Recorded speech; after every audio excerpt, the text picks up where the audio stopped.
SCRT কেলেংকাৰীৰ আন এক অভিযুক্তৰ অভিযোগনামা দাখিল কেলেংকাৰীত অভিযুক্ত ৰমিজ উদ্দিন আহমেদৰ অভিযোগনামা দাখিল CM ভিজিলেন্সে দাখিল কৰিলে অভিযোগনামা 1468 পৃষ্ঠাৰ এই অভিযোগনামা আমি দৰ্শকসকলক এই মুহূৰ্তত জনাইছো SCRT কেলেংকাৰীৰ সন্দৰ্ভত এটা বিশেষ খবৰ SCRT কেলেংকাৰীৰ আন এক অভিযুক্তৰ অভিযোগনামা দাখিল কেলেংকাৰীত অভিযুক্ত ৰমিজ উদ্দিন আহমেদৰ অভিযোগনামা দাখিল CM ভিজিলেন্সে দাখিল কৰিলে অভিযোগনামা সবিশেষ জানিবৰ বাবে আমি ফোনলাইন যোগে সংযুক্ত হৈছো মিতালী কোঁৱৰ আমাৰ সৈতে আছে মিতালী কোঁৱৰ অভিযোগনামাত কি উল্লেখ আছে আমি সবিশেষ আপোনাৰ জৰিয়তে জানিব বিচাৰিছো হয় চিন্তা এটা কথা ক'ব লাগিব যে দীৰ্ঘ সময় ধৰি SCRT 105 কোটি টকাৰ কেলেংকাৰী সেই কেলেংকাৰীৰ পিছত তদন্ত হৈ আছিল ইতিমধ্যে সকলোৱে গম পাইছে যে ইয়াৰে মূল যিসকল অভিযুক্ত শেৱালী দেৱী শৰ্মা সহ তেওঁৰ জোৱাইক বা তেওঁৰ লগত কৰ্মৰত যিসকল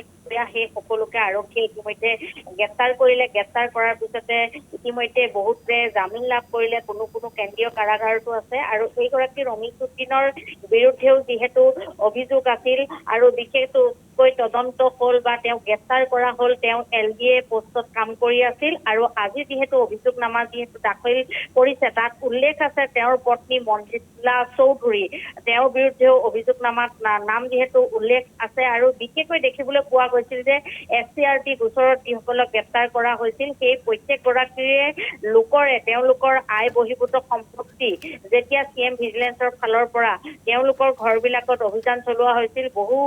সম্পত্তিৰ তথ্য লাভ কৰিছিল বহু টকা লাভ কৰিছিল তেনেকুৱা ধৰণৰ বিশাল অট্টালিকাৰ গৰাকী আৰু গুৱাহাটীতে নহয় ৰাজ্যখনৰ বিভিন্ন প্ৰান্তত যিসমূহ সম্পত্তি সেই সম্পত্তি তেওঁলোকে কিনিছিল মুঠতে ক'ব লাগিব যে সকলোৱে যি এই চৰকাৰী আঁচনিৰ যি ধন সেই ধনসমূহ তেওঁলোকে লুটি পুতি খালে আৰু অৱশেষত তেওঁলোকক গ্ৰেপ্তাৰ কৰিলে গ্ৰেপ্তাৰ কৰাৰ পিছতেই তদন্তৰ পিছত অভিযোগনামা দাখিল কৰা হয় আৰু দাখিল কৰাৰ সময়ত দেখিবলৈ পোৱা গৈছে যে তেওঁলোকৰ আয় বহিৰ্ভূতৰ যি সম্পত্তি সেই সম্পত্তি বহু গুণ বেছি সেয়েহে এগৰাকীকৈ যিসকল অভিযুক্ত আছিলে তেওঁলোকৰ অভিযোগনামা দাখিল কৰা হৈছে আৰু ঠিক শেহতীয়াকৈ ৰমিজ উদ্দিন আহমেদ এইগৰাকী হৈছে LDA পোষ্টত কাম কৰি আছিল আৰু তেওঁৰো অভিযোগনামা দাখিল কৰা হৈছে আৰু তেওঁৰ লগতে তেওঁৰ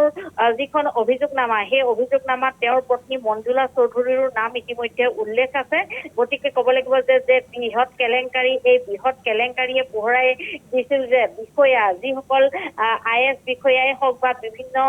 যিসমূহ বিষয়া সেই বিষয়াসমূহে কেনেধৰণে আচলতে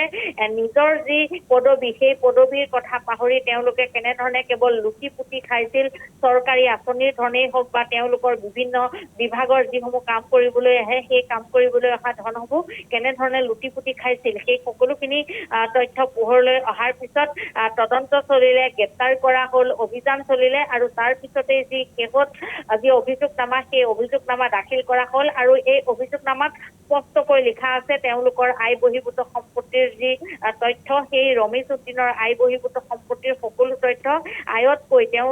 কিমানখিনি বেছি সেই সকলোখিনি তথ্য ইয়াত উল্লেখ আছে গতিকে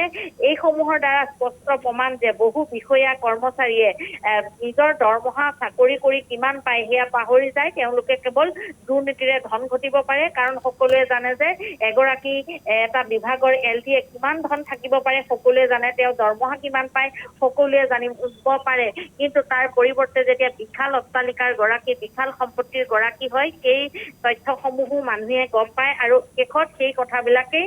যেনেধৰণে দুৰ্নীতিত নমাৰ পিছত স্পষ্ট হৈ পৰে আৰু অভিযোগনামাত সেই সকলোখিনি তথ্য স্পষ্টকৈ লিখা আছে হয় মিতালী কোঁৱৰ আপোনাক এই মুহূৰ্তত ধন্যবাদ জ্ঞাপন কৰিছো সবিশেষ জনোৱাৰ বাবে